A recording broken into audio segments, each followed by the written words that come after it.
liniște, liniște, așa să fie liniște. Natalia vorbește, moșul, liniște. Dragi părinți, vă doresc să priviți înainte cu speranță, în urmă cu iertare, în sus cu recunoștință și în jos cu plecăciuni. Vă dorește moșul un Crăciun luminat, cu pace în suflet, răbdare, răbdare și răbdare, să-i creștem pe acești copii minunați într-o lume mai bună, sărbători cu bine. Și acum să vadă moșul dacă are ceva pentru voi, nu? Ia stați cu întrebă, colopoțălul, imediat, năzdrăvat. Sabina? Au fost cuminți copii? Stați, jumătate da, jumătate nu, bacă ați venit la dans, bacă n-ați venit, așa?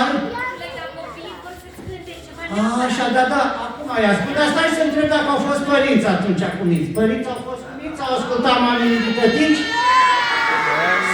Sigur? Așa, bun. Ia să văd atunci să asculte moșul ce vrea să încântați.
Moșul vine dintre stele, aducând vise frumoase cu ele.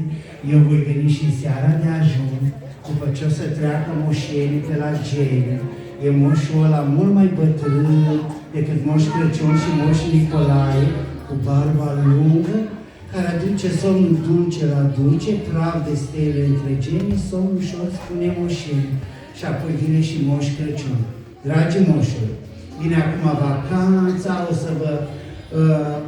o să vă jucați, o să vină și zăpada, o să mergeți și la săriuș, o să vedeți la patinoar, apoi din nou la școală, din nou la grădiniță, din nou la dans aici și la anul să nu lipsească